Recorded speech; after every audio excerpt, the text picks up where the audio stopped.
In the heart of CERN, where atoms are smashed and the secrets of the universe are probed, something unexpected has emerged.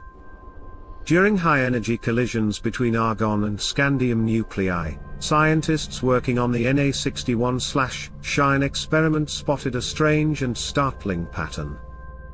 It wasn't just a curious glitch, it was a crack in one of the most trusted assumptions in particle physics.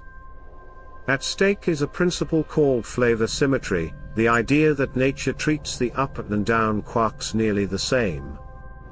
To understand the magnitude of this, imagine dismantling a toy made of equal wooden and plastic blocks.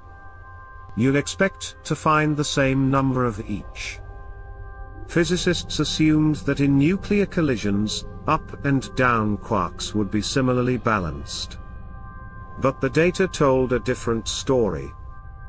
In a recent publication in Nature Communications, researchers revealed a surprising anomaly in the production of kaons, a family of particles formed in these violent crashes. The Na61/SHINE team, led in part by scientists from the Institute of Nuclear Physics, IFJ Pan, in Krakow, had set out to study electrically charged kaons. Measuring neutral kaons wasn't even part of the original plan. Why bother? Flavor symmetry would fill in the gaps. But out of scientific curiosity, or perhaps instinct, they measured all types of kaons anyway. That decision changed everything. What they found was stunning. Charged kaons were being produced up to 18% more than predicted. This wasn't a minor deviation. Most models allow only a 3% wiggle room.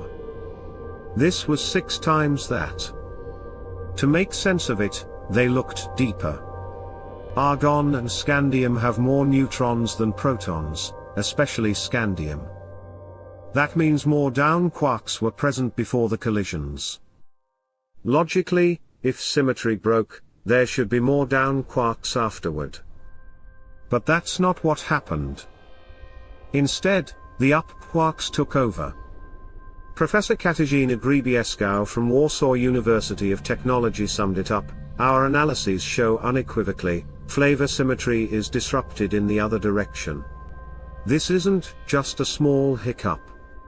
It's either a hole in our existing theories, or the first glimpse of new physics that goes beyond the standard model. Quantum chromodynamics, the theory that governs the strong force, might be missing something critical. Or perhaps, we're standing at the edge of a scientific revolution." This assumption of flavor symmetry has been used for decades, woven into the very models used to interpret countless particle collision experiments. Now, scientists are rethinking it all. We are not yet able to say whether this is a universal phenomenon, explains Professor Andrzej Rybicki, or specific to certain nuclei or energies. The implications ripple across particle physics. Models must be revisited. Interpretations must be re-examined. And so, the Na61/SHINE team moves forward. Next, they will examine tens of millions of collisions involving pions and carbon nuclei, systems where flavor symmetry exists more perfectly before the collision. Following that, they'll explore oxygen-oxygen and magnesium-magnesium collisions, particularly magnesium, which mirrors the complexity of the earlier experiments. But there's a catch. We'll have to wait for magnesium results.